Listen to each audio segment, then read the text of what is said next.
अहो बोला बोला. अहो माझ्याशी जरा छटाकभर खरं बोलल्याबद्दल तुम्हाला कोणी सोडावर नाही जमणार.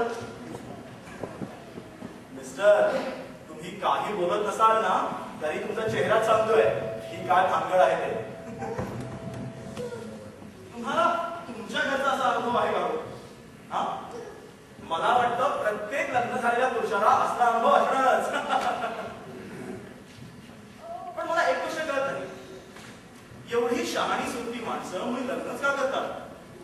एवढी शहाणी सुट्टी माणसं मुली लग्नच का करतात? जाणून बुजून संसाराच्या खड्ड्यात का पडतात? इतकं समजून गळ्यात एक घोरपड का घेतात? आणि मग मेलो मेलो डाल बुडालो म्हणून गळा का काढतात? काय यांना हॉटेलमध्ये कोणी जेवायला घालत नाही का? धुणं भांडी केर काढायला मशीन चालत नाही का? एकट्या जीवाला एक सिंगल लॉक पुरत नाही का? गाडीतून फिरायला कोणी मैत्रीण मिळत नाही का? मग नाकापेक्षा जड होती हा का म्हणून घेतात? मग नाकापेक्षा जड होती हे का म्हणून घेतात? आणि इतकं सोसून घरात हा पांढरा हत्ती का आणतात? एवढी शहाणी सुद्धी माणसं मुली लग्नच का करतात? बरं ते सगळं जाऊ द्या. मला सांगा, आमच्या नवीन रंगीत पिक्चरचं काय झालं तुम्हाला कळलं का हो? नाही?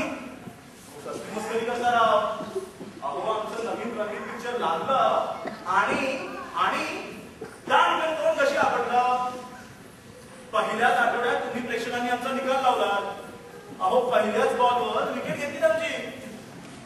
चक्क ग्रीन बोर्ड.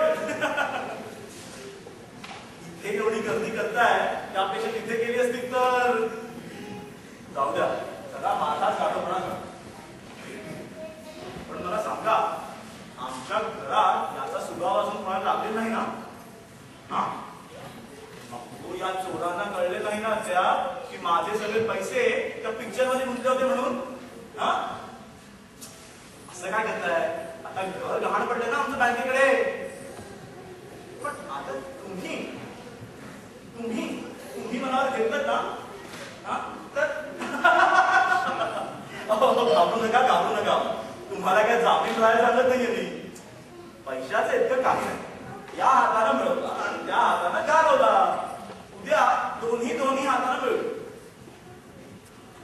पण मिळवायचं ते सुद्धा कोणासाठी? आम्ही फक्त 2 जीव. आम्हाला इतकं काय लागतं? असाच प्रसंग आला ना तर आम्ही दोघं तुमच्या प्रत्येकाकडे एक दिवस पाहुणे म्हणून येऊन राहू. वर्षभराची निश्चिंती. तुम्ही तर आम्हाला नाही म्हणणार. हो, नजर नका चुकू. हो, चेहरा नका लपू.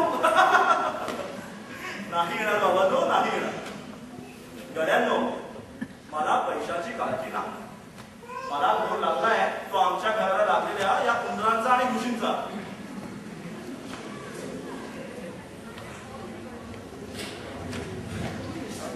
अरे समोर बघून चला की हो.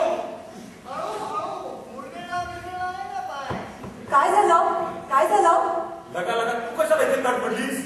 बघा बाई, धडपडलात तुम्ही. प्राण चालला माझा. आज ते काय बोलतात ते चांगलं ऐकायचं सोडून. एवढा जीव घाबरावायला नको. मी मनाला वरती खिडकीपाशी कान देऊन बसवून आले. सगळी उत्तम बातमी देतो. आता बातमी देण्यासारखं उरलं काय? सगळं निकाल लागलाय. मी ऐकलं तुला दासो पण का? अरे म्हणजे काय प्रश्न आहे?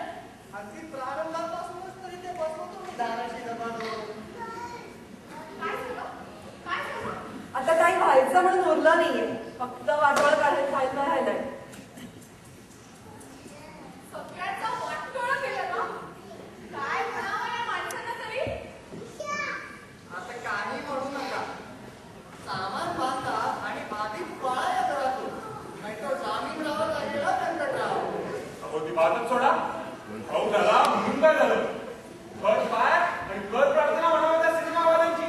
नुसता कृपापण मला सोडून जाईल असं वाटतं. त्या सिनेमावाल्यांना धरावं आणि जळक्या लाकडांना ठेच ठेचावं.